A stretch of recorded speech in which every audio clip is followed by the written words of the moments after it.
ओम शांति।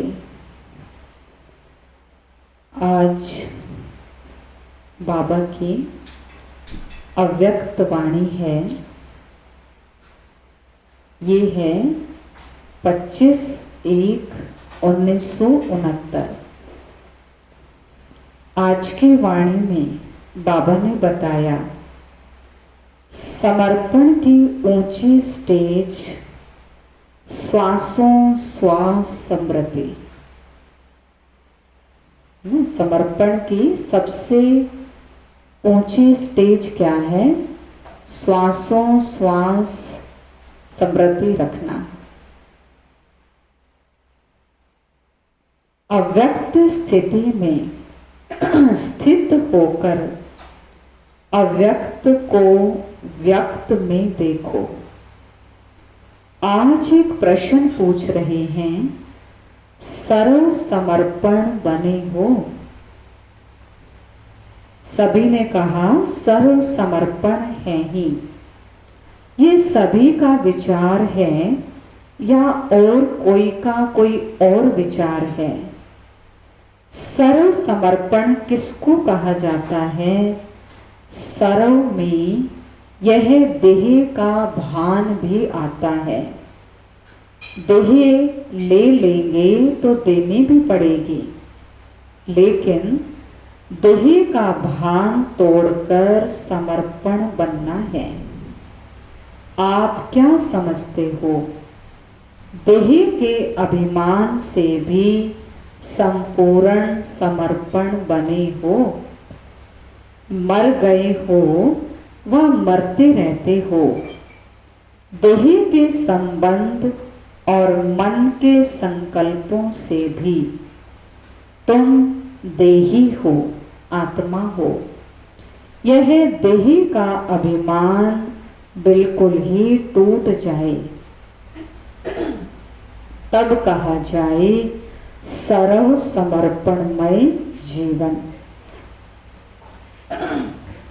जो सर्व त्यागी सर्व समर्पण जीवन वाला होगा, उनकी ही संपूर्ण अवस्था गाई जाएगी। और जब संपूर्ण बन जाएंगे तो साथ जाएंगे। आपने शुरू में बाबा ने कहा, आपने शुरू में संकल्प किया था ना कि बाबा जाएंगे तो हम भी साथ जाएंगे। फिर ऐसा क्यों नहीं किया? यह भी एक स्नेह है। और संग तोड़ एक संग जोड़ने की यह चेन है, जो अंत समय की निशानी है। जब कहा था तो क्यों नहीं शरीर छोड़ा? छोड़ सकते हो, अभी छूट भी नहीं सकता, क्योंकि जब तक हिसाब किताब है अपने शरीर से, तब तक छूट नहीं सकता। योग से या भोग से हिसाब किताब चुकतू जरूर करना पड़ता है। तो बाबा ने कहा, कोई भी कड़ा हिसाब किताब रहा हुआ है तो यह शरीर रहेगा, छूट नहीं सकता। वैसे तो समर्पण हो ही, लेकिन अब समर्पण की स्टेज ऊंची हो गई है। बाबा ने कहा वैसे तो समर्पण हो ही, लेकिन समर्पण की स्टेज ऊंची हो गई है।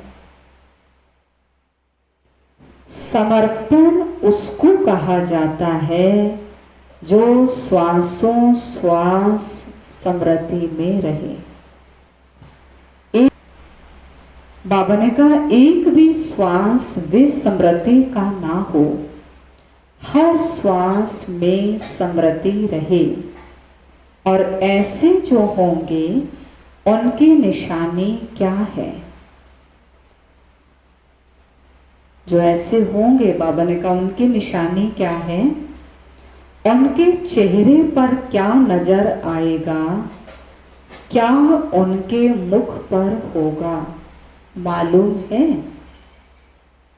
बाबा ने कहा, हर्षित मुख। हर्षित मुखता के सिवाय और भी कुछ होगा? जो जितना सहनशील होगा उनमें उतनी शक्ति बढ़ेगी। जो श्वासों श्वास स्मृति में रहता होगा उसमें सहनशीलता का गुण जरूर होगा। और सहनशील होने के कारण एक तो वह हर्षित होगा और दूसरा शक्ति दिखाई देगी। उसके चेहरे पर निर्बलता नहीं, कमजोरी नहीं, शक्ति दिखाई देगी। यह जो कभी कभी मुख से निकलता है कि कैसे करें, क्या होगा, ये शब्द निर्बलता के हैं जो नहीं निकलने चाहिए। जब मन में आता है तो मुख पर आता है, परंतु मन में नहीं आना चाहिए। मन मना भव मध्याजी भव। मन मना भव का अर्थ बहुत गुह्य है। जैसे ड्रामा का सेकंड बाय सेकंड जिस रीति से जैसे चलता है उसी के साथ साथ मन की स्थिति ऐसे ही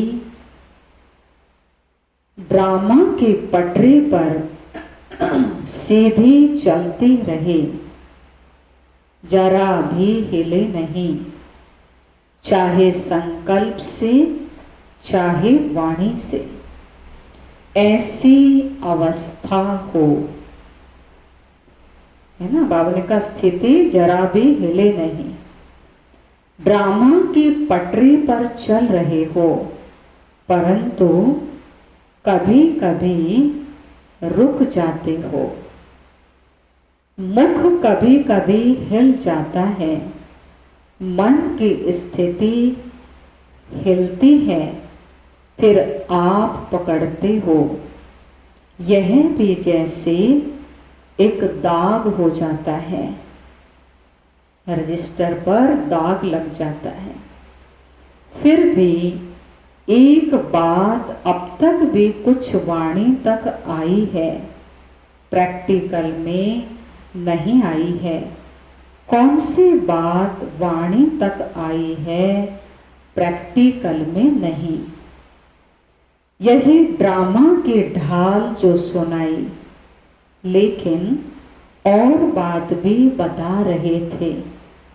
वो यह है, जैसे अब समय नजदीक है वैसे समय के अनुसार जो अंतर्मुखता की अवस्था, वाणी से परे अंतर्मुख होकर कर्मणा में अव्यक्त स्थिति धारण करने की अवस्था दिखाई देनी चाहिए। वह कुछ अभी भी कम है। कारोबार भी चले और यह स्थिति भी रहे, यह दोनों ही इकट्ठा एक समान रहें, अभी इसमें कमी है। अब साकार तो अव्यक्त स्थिति स्वरूप में स्थित है, लेकिन आप बच्चे भी अव्यक्त स्थिति में स्थित होंगे तो अव्यक्त मुलाकात का अलौकिक अनुभव कर सकते हो, है ना। बाबा ने कहा, बाबा से अव्यक्त मुलाकात करनी है तो उसके लिए खुद आपको अव्यक्त स्थिति में स्थित रहना पड़ेगा, यानी फरिश्ता स्थिति में।